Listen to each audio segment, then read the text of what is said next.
Yon, good morning, good morning. It's a Friday. Yes, Friday. Kamusta naman ang linggo? Kamusta naman tayo mga trabahante? Okay, before we start our kwentuhan, our usual, let's pray. Father God, salamat po sa araw na to. Lord, salamat po for waking us up. Salamat sa mga opportunities na dumarating. Salamat at Biyernes na. Salamat at for sustaining us for the whole week. Salamat for everything, Lord God, no? Sa gift of life, gift of family, trabaho, businesses, opportunities. Okay? Salamat, Lord. Salamat sa lahat-lahat. Maraming salamat po, Lord God. Ikaw lang talaga kailangan namin sa buhay namin. Maraming mga nangyari, pero ikaw lang, Lord God, na magbibigay ng liwanag at kaayusan sa lahat. All of this in Jesus' mighty name. Amen and amen. Okay. Yon. Day 3 na tayo ng ating Day 3 na nga ba? O, tama, Day 3 na. Ng ating kwentuhan. Ayun. Nabanggit ko nga ng last natin, last yung day 2 natin na kwentuhan. Yung ang share ko naman or ang testimony ko naman sa inyo ngayon would be, may pagkakwentuhan naman natin would be yung testimony ko sa relationship ko with Jesus Christ. Masabi na natin na talagang ang walk with Jesus hindi madali. Hindi talaga. Kasi for me, it's been 2007 pa pala.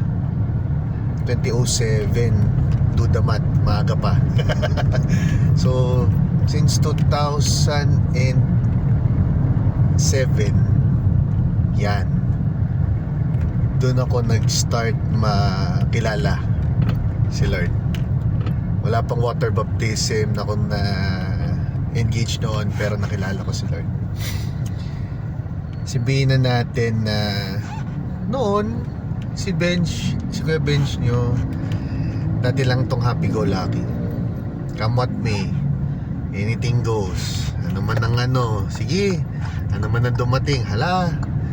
Walang direction, walang plano, kung ano yung kung ano nga yung dumating, sige, tanggap lang, ganun.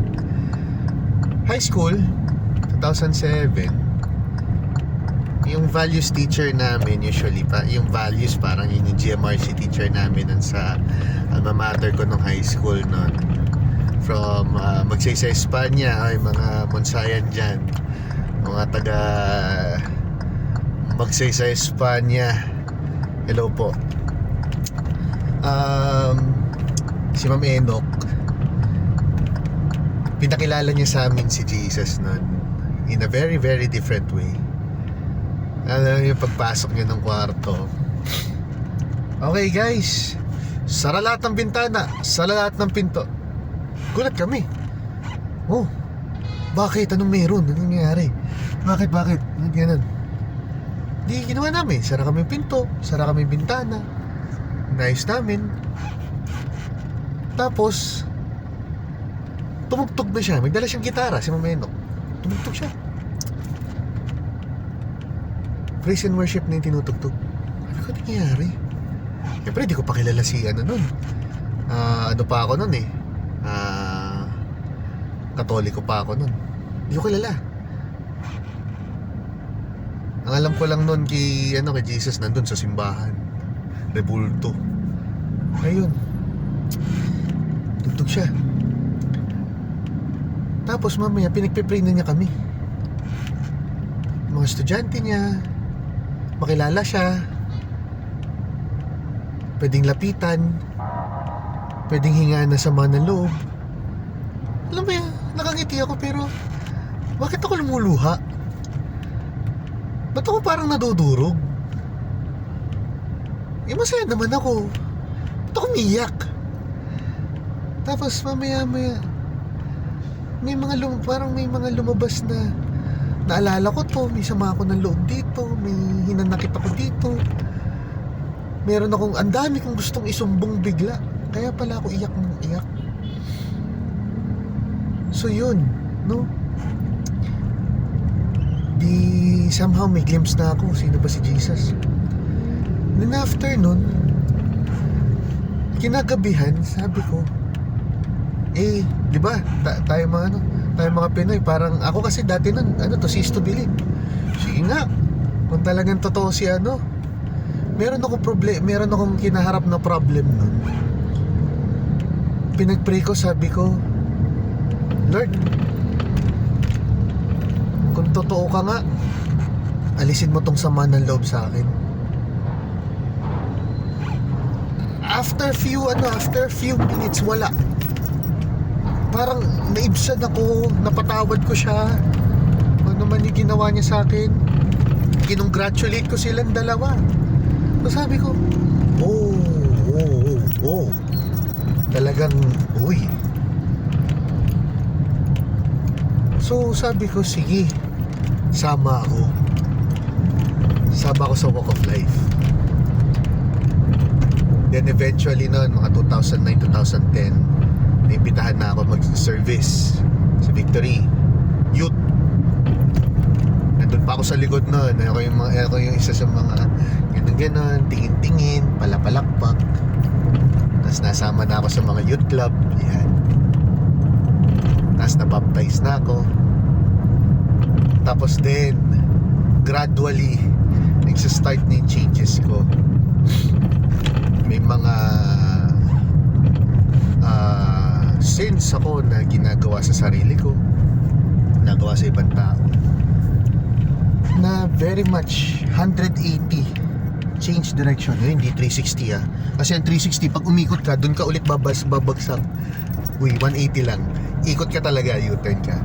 So if they're facing right, you face left. Ganun.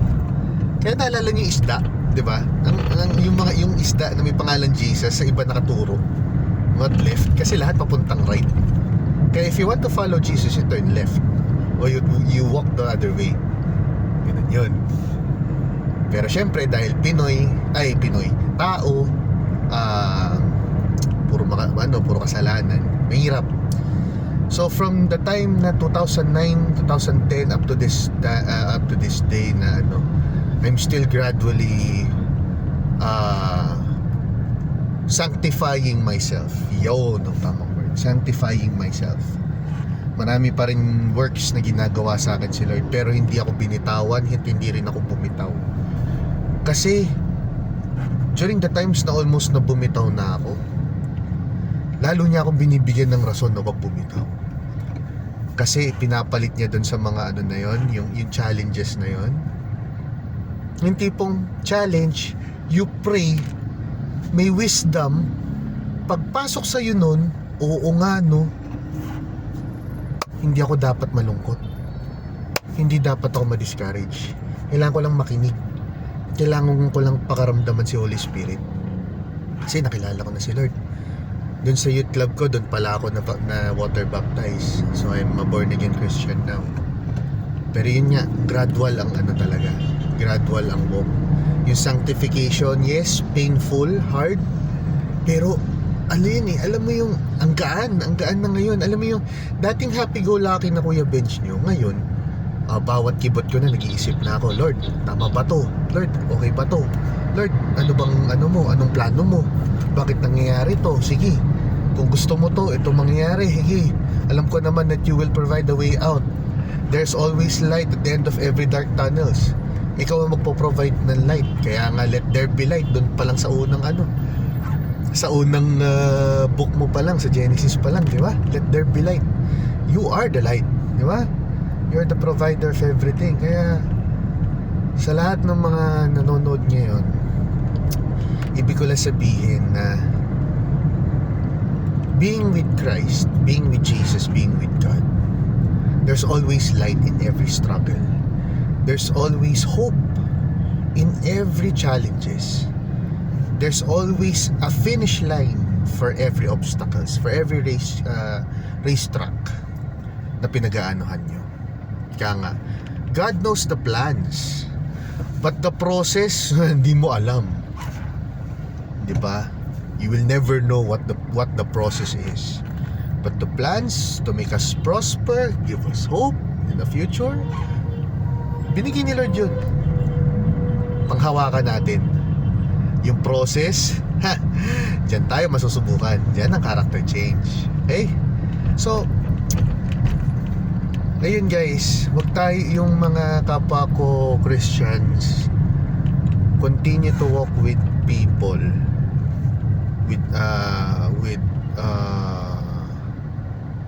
with Christian na rin. Magkaroon kayo na talaga ng group who will pray for you.